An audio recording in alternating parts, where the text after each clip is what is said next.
أعوذ بالله من الشيطان الرجيم. بسم الله الرحمن الرحيم. سيقول السفهاء من الناس ما ولاهم عن قبلتهم التي كانوا عليها قل لله المشرق والمغرب يهدي من يشاء إلى صراط مستقيم. وكذلك جعلناكم أمة وسطا لتكونوا شهداء على الناس ويكون الرسول عليكم شهيدا. وما جعلنا القبلة التي كنت عليها إلا لنعلم من يتبع الرسول ممن ينقلب على عقبيه وإن كانت لكبيرة إلا على الذين هدى الله وما كان الله ليضيع إيمانكم إن الله بالناس لرؤوف رحيم. قد نرى تقلب وجهك في السماء فلنولينك قبلة ترضاها فول وجهك شطر المسجد الحرام وحيثما كنتم فولوا وجوهكم شطره وإن الذين أوتوا الكتاب ليعلمون أنه الحق من ربهم وما الله بغافل عما يعملون. ولئن أتيت الذين أوتوا الكتاب بكل آية ما تبعوا قبلتك وما أنت بتابع قبلتهم وما بعضهم بتابع قبلة بعض ولئن اتبعت أهواءهم من بعد ما جاءك من العلم إنك إذا لمن الظالمين. الذين آتيناهم الكتاب يعرفونه كما يعرفون أبناءهم وإن فريقا منهم ليكتمون الحق وهم يعلمون. الحق من ربك فلا تكونن من الممترين ولكل وجهة هو موليها فاستبقوا الخيرات أينما تكونوا يأتي بكم الله جميعا إن الله على كل شيء قدير. ومن حيث خرجت فول وجهك شطر المسجد الحرام وإنه للحق من ربك وما الله بغافل عما تعملون. ومن حيث خرجت فول وجهك شطر المسجد الحرام وحيثما كنتم فولوا وجوهكم شطره لئلا يكون للناس عليكم حجة إلا الذين ظلموا منهم فلا تخشوهم واخشوني وليتم نعمتي عليكم ولعلكم تهتدون. كما أرسلنا فيكم رسولا منكم يتلو عليكم آياتنا ويزكيكم ويعلمكم الكتاب والحكمة ويعلمكم ما لم تكونوا تعلمون. فاذكروني يذكركم واشكروا لي ولا تكفرون. يا أيها الذين آمنوا استعينوا بالصبر والصلاة إن الله مع الصابرين. ولا تقولوا لمن يقتل في سبيل الله أموات بل أحياء ولكن لا تشعرون. ولنبلونكم بشيء من الخوف والجوع ونقص من الأموال والأنفس والثمرات وبشر الصابرين الذين إذا أصابتهم مصيبة قالوا إنا لله وإنا إليه راجعون. أولئك عليهم صلوات من ربهم ورحمة وأولئك هم المهتدون. إن الصفا والمروة من شعائر الله ومن حج البيت واعتمر فلا جناح عليه أن يطوف بهما ومن تطوع خيرا فإن الله شاكر عليم. إن الذين يكتمون ما أنزلنا من البينات والهدى من بعد ما بيناه للناس في الكتاب أولئك يلعنهم الله ويلعنهم اللاعنون إلا الذين تابوا وأصلحوا وبينوا فأولئك أتوب عليهم وأنا التواب الرحيم. إن الذين كفروا وماتوا وهم كفار أولئك عليهم لعنة الله والملائكة والناس أجمعين خالدين فيها لا يخفف عنهم العذاب ولا هم ينظرون. وإلهكم إله واحد لا إله إلا هو الرحمن الرحيم. إن في خلق السماوات والأرض واختلاف الليل والنهار والفلك التي تجري في البحر بما ينفع الناس وما أنزل الله من السماء من ماء فأحيا به الأرض بعد موتها وبث فيها من كل دابة وتصريف الرياح والسحاب المسخر بين السماء والأرض لآيات لقوم يعقلون ومن الناس من يتخذ من دون الله أندادا يحبونهم كحب الله والذين آمنوا أشد حبا لله ولو يرى الذين ظلموا إذ يرون العذاب أن القوة لله جميعا وأن الله شديد العذاب إذ تبرأ الذين اتبعوا من الذين اتبعوا ورأوا العذاب وتقطعت بهم الأسباب وقال الذين اتبعوا لو أن لنا كرة فنتبرأ منهم كما تبرأوا منا كذلك يريهم الله أعمالهم حسرات عليهم وما هم بخارجين من النار يا أيها الناس كلوا مما في الأرض حلالا طيبا ولا تتبعوا خطوات الشيطان إنه لكم عدو مبين إنما يأمركم بالسوء والفحشاء وأن تقولوا على الله ما لا تعلمون وإذا قيل اتبعوا ما أنزل الله قالوا بل نتبع ما ألفينا عليه آباءنا أولو كان آباؤهم لا يعقلون شيئا ولا يهتدون أمثل الذين كفروا كمثل الذي ينعق بما لا يسمع إلا دعاء ونداء صم بكم عمي فهم لا يعقلون يا أيها الذين آمنوا كلوا من طيبات ما رزقناكم واشكروا لله إن كنتم إياه تعبدون إنما حرم عليكم الميت والدم ولحم الخنزير وما أهل به لغير الله ومن اضطر غير باغ ولا عاد فلا إثم عليه إن الله غفور رحيم إن الذين يكتمون ما أنزل الله من الكتاب ويشترون به ثمنا قليلا أولئك ما يأكلون في بطونهم إلا النار ولا يكلمهم الله يوم القيامة ولا يزكيهم ولهم عذاب أليم أولئك الذين اشتروا الضلالة بالهدى والعذاب من المغفرة فما أصبرهم على النار ذلك بأن الله نزل الكتاب بالحق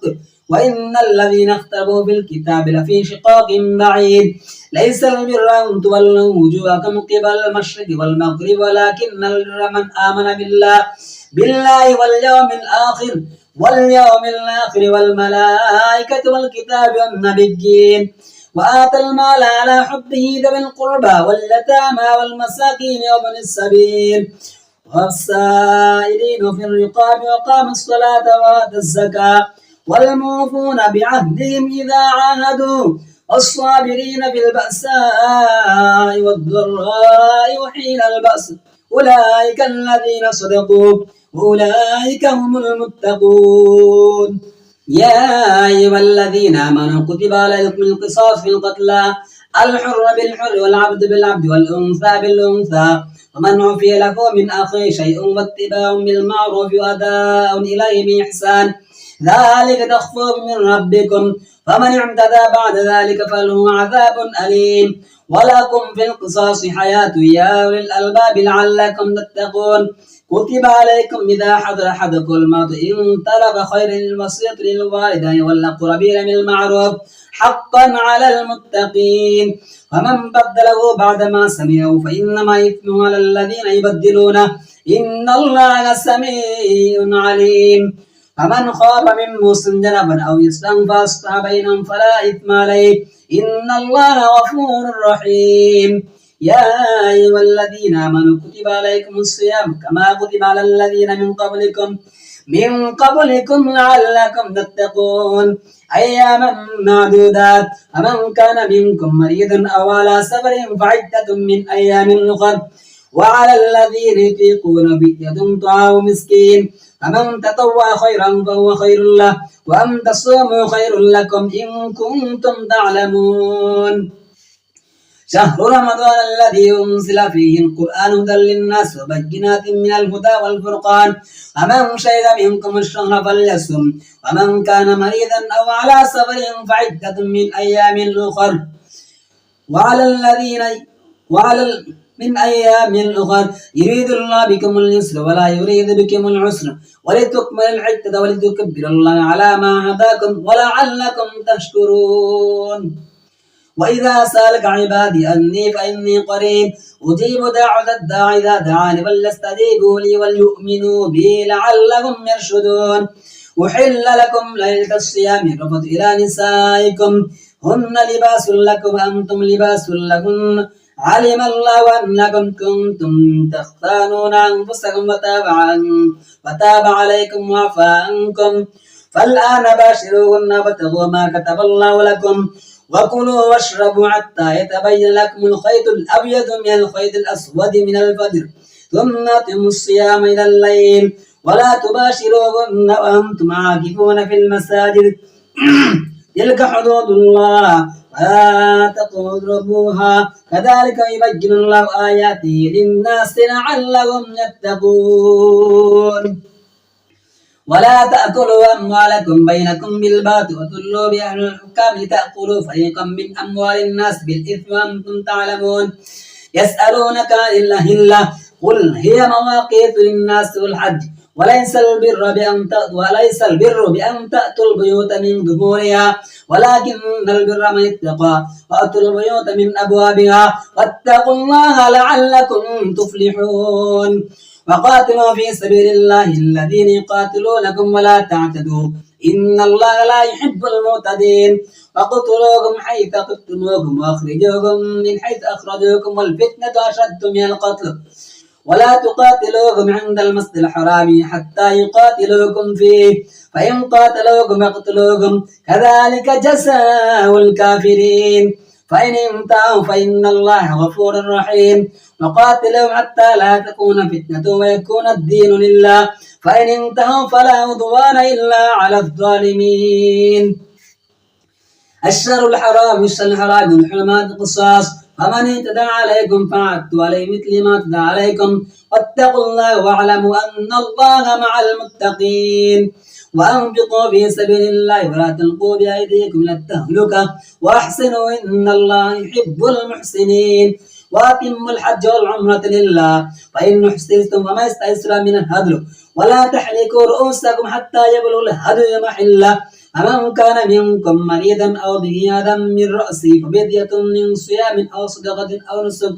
فإذا أمنتم فمن تمتع بالعمرة إلى الحج فما استيسر من الهدي ومن لم يجد فصيام 3 أيام في الحج و7 إذا رجعتم تلك 10 كاملة ذلك لمن لم يكن أهله هذا المسجد الحرام واتقوا الله واعلموا أن الله شديد العقاب الحج أشهر معلومات فمن فرد فيهن الحج فلا رفث ولا فسوق ولا جدال في الحج وما تفعلوا من خير يعلمه الله وتزودوا فإن خير الزاد التقوى واتقون يا أولي الألباب ليس عليكم جناح أن تبتغوا فضلا من ربكم فإذا أفاضتم من عرفات فاذكروا الله عند المشعر الحرام واذكروا كما هداكم وإن كنتم من قبله لمن الضالين ثم أفيضوا من حيث أفاض الناس واستغفروا الله إن الله غفور رحيم فإذا قضيتم مناسككم فاذكروا الله كذكركم آباءكم أو أشد ذكرا ومن الناس من يقول ربنا آتنا في الدنيا ما له في الآخرة من خلاق ومنهم من يقول ربنا آتنا في الدنيا حسنة وفي الآخرة حسنة وقنا عذاب النار أولئك لهم نصيب مما كسبوا والله سريع الحساب واذكروا الله في أيام معدودات فمن تعجل في يومين فلا إثم عليه ومن تأخر فلا إثم عليه لمن اتقى واتقوا الله واعلموا أنكم إليه تحشرون ومن الناس من يعجبك قوله في الحياة الدنيا ويشهد الله على ما في قلبه وهو على الخصام وإذا تولى سعى في الأرض ليفسد فيها ويبحث عن النفس والله لا يحب الفساد وإذا قيل له اتق الله أخذه الاستباسته جهنم ولبئس المهاد ومن الناس من يشري نفسه ابتغاء مرضات الله والله رؤوف بالعباد يا أيها الذين آمنوا خذوا بالسلم كافة ولا تتبعوا خطوات الشيطان إنه لكم عدو مبين فإن زللتم من بعد ما جاءتكم البينات فاعلموا أن الله عزيز حكيم هل ينظرون إلا أن يأتيهم الله في ظلال من الغمام والملائكة وقضي الأمر وإلى الله ترجع الأمور سل بني إسرائيل كم آتيناهم من آية بينة ومن يبدل نعمة الله من بعد ما جاءته فإن الله شديد العقاب زين للذين كفروا الحياة الدنيا ويسخرون من الذين آمنوا والذين اتقوا فوقهم يوم القيامة والله يرزق من يشاء بغير حساب كان الناس أمة واحدة فبعث الله النبيين مبشرين ومنذرين وأنزل معهم الكتاب بالحق ليحكم بين الناس فيما اختلفوا فيه وما اختلف فيه إلا الذين أوتوه من بعد ما جاءتهم البينات بغيا بينهم هذا الله الذين آمنوا لما اختلفوا فيه من حق بإذنه والله يهدي من يشاء إلى صراط مستقيم أم حسبتم أن تدخلوا الجنة ولما يأتكم مثل الذين خلوا من قبلكم مستهم البأساء والضراء وزلزلوا حتى يقول الرسول والذين آمنوا معه متى نصر الله ألا إن نصر الله قريب يسألونك ماذا ينفقون قل ما أنفقتم من خير فللوالدين والأقربين واليتامى والمساكين وابن السبيل وما تفعلوا من خير فإن الله به عليم كتب عليكم القتال وهو كره لكم وعسى أن تكرهوا شيئا وهو خير لكم وعسى أن تحبوا شيئا وهو شر لكم والله يعلم وأنتم لا تعلمون يسألونك عن الشهر الحرام قتال فيه قل قتال فيه كبير وصد عن سبيل الله كفر به والمسجد الحرام وإخراج أهله منه أكبر عند الله والفتنة أكبر من القتل ولا يزالون يقاتلونكم حتى يردوكم عن دينكم إن استطاعوا ومن يرتد منكم عن دينه فيمت وهو كافر فأولئك حبطت أعمالهم في الدنيا والآخرة وأولئك أصحاب النار هم فيها خالدون إن الذين آمنوا والذين هاجروا وجاهدوا في سبيل الله أولئك يرجون رحمة الله والله غفور رحيم يسألونك عن الخمر والميسر قل فيهما إثم كبير ومنافع للناس وإثمهما أكبر من نفعهما ويسألونك ماذا ينفقون قل العفو كذلك يبين الله لكم الآيات لعلكم تتفكرون في الدنيا والآخرة ويسألونك عن اليتامى قل إصلاح لهم خير وإن تخالطوهم فإخوانكم والله يعلم المفسد من المصلح ولو شاء الله لأعنتكم إن الله عزيز حكيم ولا تنكحوا المشركين حتى يؤمنوا ولأمة مؤمنة خير من مشرك ولو أعجبكم ولا تنكحوا المشركين حتى يؤمنوا ولا عبد مؤمن خير من مشرك ولو أعجبكم أولئك يدعون إلى النار والله يدعو إلى الجنة والمغفرة بإذنه ويبين آياته للناس لعلهم يتذكرون ويسألونك عن المحيض قل هو أذى فاعتزلوا النساء في المحيض ولا تقربوهن حتى يطهرن فإذا نبأتوهن من حيث أمركم الله إن الله يحب التوابين ويحب المتطهرين نساءكم حرث لكم فأتوا حرثكم أن شئتم وقدموا لأنفسكم واتقوا الله واعلموا أنكم ملاقوه وبشر المؤمنين ولا تجعلوا الله عرضة لأيمانكم أن تبروا وتتقوا وتصلحوا بين الناس والله سميع عليم لا يؤاخذكم الله باللغو في أيمانكم ولكن يؤاخذكم بما كسبت قلوبكم والله غفور حليم للذين يؤلون من نسائهم تربص 4 أشهر فإن فاءوا فإن الله غفور رحيم وإن أسموا الطلاق فإن الله سميع عليم والمطلقات يتربصن بأنفسهن 3 أشهر واللائي لم يحضن والمطلقات يتربصن بأنفسهن 3 قرون ولا يحل لهن أن يكتمن ما خلق الله في أرحامهن إن كن يؤمن بالله واليوم الآخر وبولدهن حق بردهن في ذلك إن أرادوا إصلاحا ولهن مثل الذي عليهن بالمعروف وللرجال عليهن درجة والله عزيز حكيم الطلاق 2 فإمساك بمعروف أو تسريح بإحسان ولا يحل لك أن تأخذوا مما آتيتموهن شيئا إلا أن يخافا ألا يقيما حدود الله فإن خفتم ألا يقيما حدود الله فلا جناح عليهما فيما ابتدت به تلك حدود الله فلا تعتدوها ومن يتعد حدود الله فأولئك هم الظالمون فإن طلقها فلا تحل له من بعد حتى تنكح زوجا غيره فإن طلقها فلا جناح عليهما أن يتراضيا إن ظنا أن يقيما حدود الله وتلك حدود الله يبينها لقوم يعلمون وإذا طلقتم النساء وبلغن أجلهن فأمسكوهن بمعروف أو سرحوهن بمعروف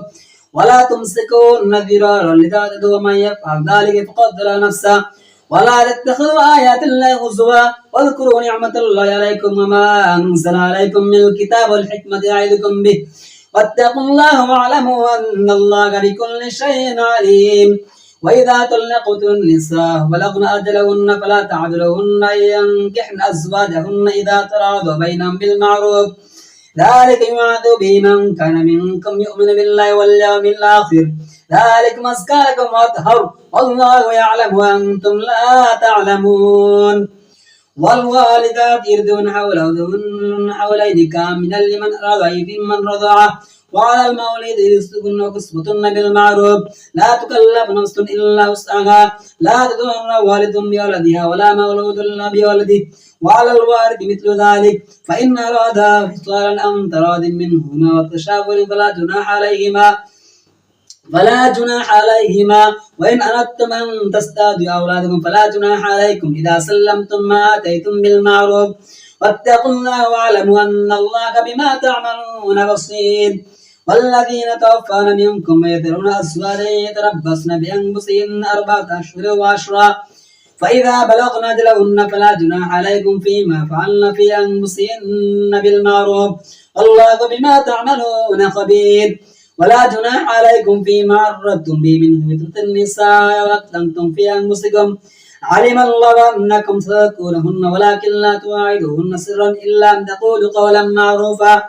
ولا تعزموا عقد النكاح حتى يبلغ الكتاب أجله واعلموا أن الله يعلم ما في أنفسكم واحذروا واعلموا أن الله غفور حليم